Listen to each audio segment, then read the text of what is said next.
Magandang umaga po mga kabayan. Welcome sa ating panibagong update. Ayan po mga kabayan, yung Star Mall Alabang noong January 2022 ay nasunog po ito.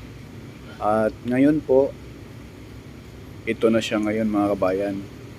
No? Sa likuran niyan mga kabayan ay yan na po yung PNR station. Na kung saan sa likod nitong Star Mall Alabang mga kabayan, itatayo yung elevated na station ng Alabang PNR alignment, no? Marami nga po nagsabi na itong Star Mall Alabang mga bayan, bago ito tinayuan ng mall, itong Star Mall Alabang, ito po ay dating sementeryo. At marami din nagsabi-sabi mga marites mga bayan na may ano daw, pag manood ka raw ng sine rito sa Star Mall Alabang ay may mga kakaiba daw nakikita yung ibang mga tao dyan, no? May mga kababayan natin na galing sa sinihan. Ayan. Yan po mga bayan ay mga sabi-sabi lang, wala po tayong proof, no? Wala po tayong ebidensya kung yan po ba ay totoo. Ang kabang-abang nito mga bayan kung mall pa rin po ba ang itatayo rito sa area, no? Dahil ito pong area na ito mga bayan ay dito po ang terminal papuntang Maynila, no? Paluwas ng Maynila mga bayan. Dahil alam naman natin itong PNR mula Calamba hanggang Maynila ay ano na po ito, sasara na po.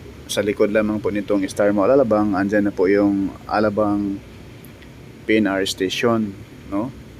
Dahil dito po itatayo yung dito po ginagawang terminal paluwas ng Maynila sa mga bus, no? Kaya ang kaabang-abang nito kung commercial po ba ang itatayo dito sa kung ito ay matapos na. Ayan po, masisilayan natin mga kabayan.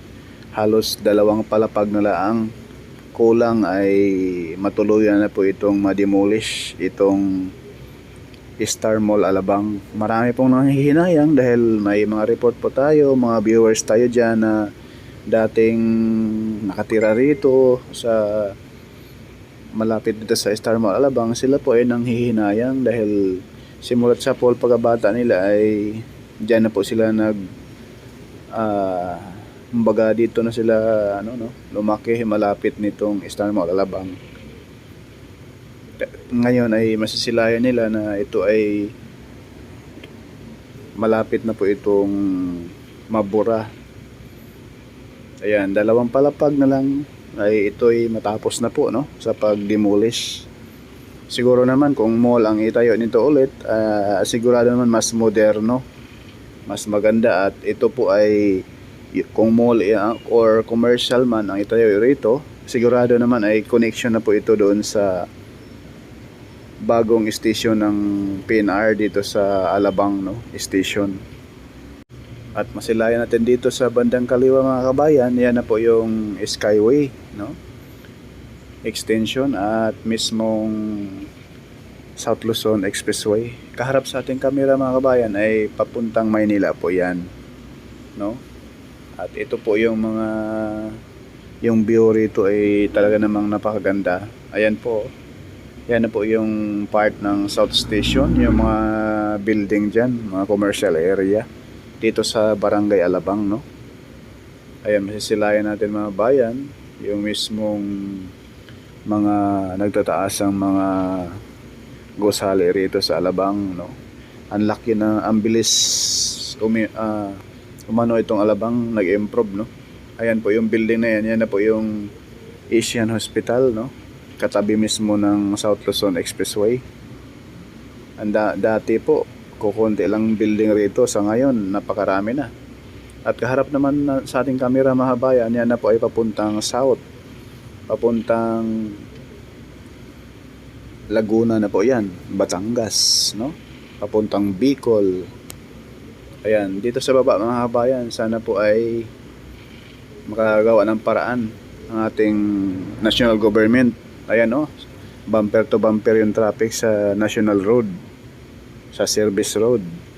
Sana po ang ating gobyerno ay maggawa ng bypass road katabi ng Laguna Bay papunta na doon sa mismong Laguna area, no? Papunta doon sa may Santa Cruz, no? Doon sa Calamba mga kabayan, may mga bypass road na rin po ang ginagawa ngayon doon, kaso nahinto dahil wala pang budget. Sana po ay malaanan ng pundo ni Pangulong Marcos para tuloy-tuloy yung pagtrabaho sa mga bypass road, maibsan yung traffic sa mga service road mga kabayan, no?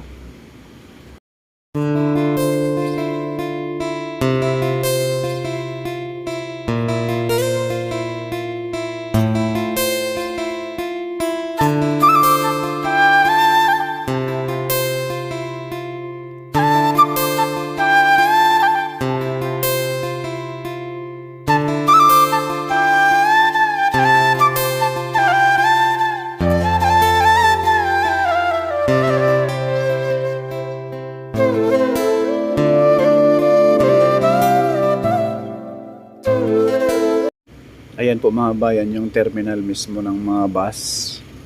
Lalo na po itong magamit ngayon dahil sa ititigil na po yung operasyon ng PNR Alabang to Manila po.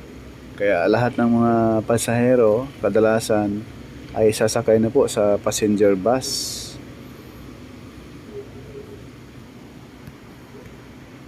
Kaya lalong crowded itong area dito sa mismong terminal, no? Katabi mismo ng Star Mall Alabang. Yung pinakatuktok mga bayan ay giba na talaga siya, no? 2 palapag na lang ay matapos na rin po ang pag-demolish nitong Star Mall Alabang.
Mga bayan, yung ating latest update dito po sa Star Mall Alabang sa araw Miyerkules, March 13, 2024.